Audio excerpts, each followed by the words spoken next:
Oh yeah, I got it from NECA. Yeah, I got it from Ray Nelson.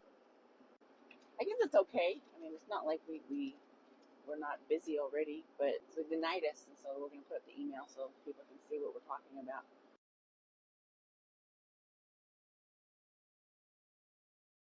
But I was, it was interesting going into that meeting because they kept asking us, come, come, come, come, come. We had to clear our schedule. We had to move appointments. And when we got there, they weren't ready for us. Mhm. We had to sit there and wait for them. And then they were catering to a non-native business that was there trying to sell. Remember that? Yeah, they didn't want to really sit down with us. What kind of work that we can be able to do. I mean, they called us and reached out and said, "Hey, we need some help. We're falling behind. I notice you guys' our work is really good. You guys are on TikTok. We watch you on TikTok and stuff. So they know we're good, but I don't know. I don't know what happened. They said they have a limited budget. They said. I said, a limited budget? How much millions or billions did they get? Well, that was from the ARPA funds that everyone's been talking about. ARPA money gave them 150 million, and because NECA was given priority one from the Navajo Nation as a Navajo business, they're able to be the general contractor on these big assignments from the federal government to do some kind of impact aid. And ARPA is what was given to NECA. So NECA becomes the general contractor, and they're finding subcontractors now because they don't have the specialty to get it all done themselves. They don't have enough licensed plumbers on hand to do the work. And we've seen that happen a lot because I know you had a video where we do fix NECA's work. 6 months, new septic installer, NECA. Customer confirmation. The line backed up, and this is what we found. The ARPA funding keeps being talked about by your council delegates, and they needed it to put in new bathrooms into the Navajo Nation because there is a housing crisis here on the reservation. And we know this because we're also giving people estimates on new septic tanks, new leach fields, because everyone's stuff is blown out. Yep. So what happened during COVID was everyone said stay home, save lives, but no one really saw the impact of what that would do. So everybody and their cousin came home to grandma's house and flushed the toilet probably 20, 30, 40 times a day. It exceeded the flow of the water into the septic system and killed the leach lines. And so when you kill a leach line, it no longer can absorb any more moisture. And so it just gets filled with this black sludge. And basically it's done. That whole area is done and you have to put in a new leach field. So COVID impacted these families. Also, there's a lot of families out there that don't have running water or sewer. Right. And so they need these assisting funds to help them because construction materials are so expensive right now. So NECA has now been put in charge of this project. They got a listing from IHS and also NTUA on I think it was. Families that didn't have running water or sewer or septics or whatever, and they were in need. So the cap now is 1,500. So they have to do 1,500 bathrooms in a certain amount of time before that money gets reverted back to the federal government. You have to spend it. They have to spend it. I mean, they have to spend it.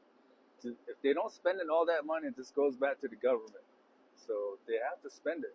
And they say that their limited budget is, I call bullshit. They said they needed help.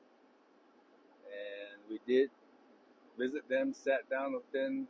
They gave their credentials. That's about it. Nothing really about what kind of soil that we were dealing with, where the projects are, whose house they were going to hit first, how many numbers we're going to do, how many houses that we're going to do. Nothing like that. None of the sort of that. It's just about their accreditation, and here's the plan. Give us a number.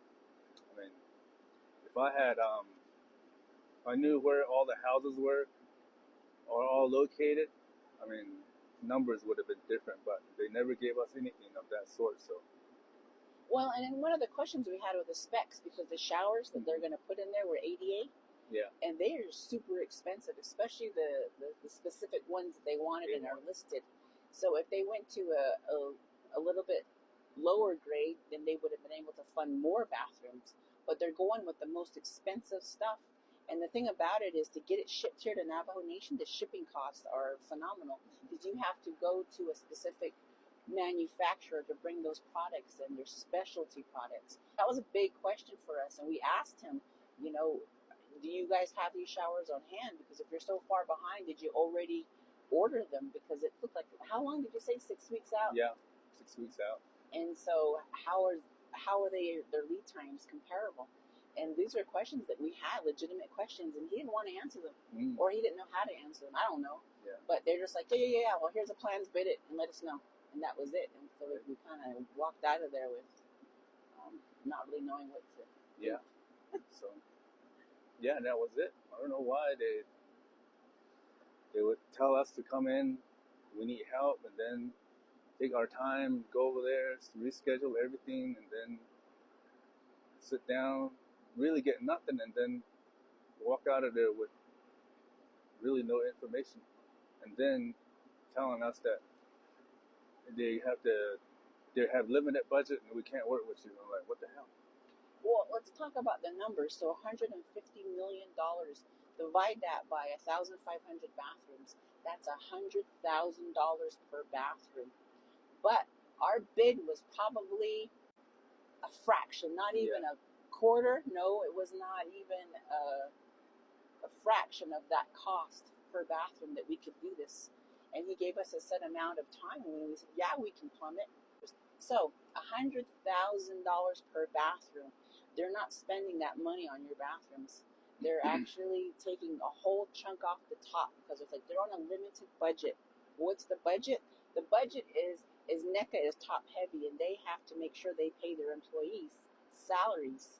And so everything that whole machine of the enterprise operates on, they're going to take it off the top to make sure that they're going to stay in operation as long as they can. Meanwhile, that's the people's money, and you're not going to get it, and they're going to fall behind. Yeah. And I think this is something that the Navajo people need to really know. Oh, the showers, they're ADA wheelchairs accessible. Those are the showers that you can roll your wheelchair inside, and there's a bench in there so you can hop off, roll the shower out. So they're really expensive stuff, and they're real nice stuff too. The specs that they have on it. I think about 90% of this project that we looked at is all plumbing. It's all plumbing. They need it. So all plumbing, 90%. So what do they want? And it's kind of weird. And so when you went to the president's office, you talked to, Boo Nygren, and what did he tell you guys? Yeah. He told us that he was going to be building over 1,500 bathroom or 1,000 bathroom additions all over the reservation. He said, here, talk to this guy, Zoni, some guy named Zoni. And he said, here, talk to him.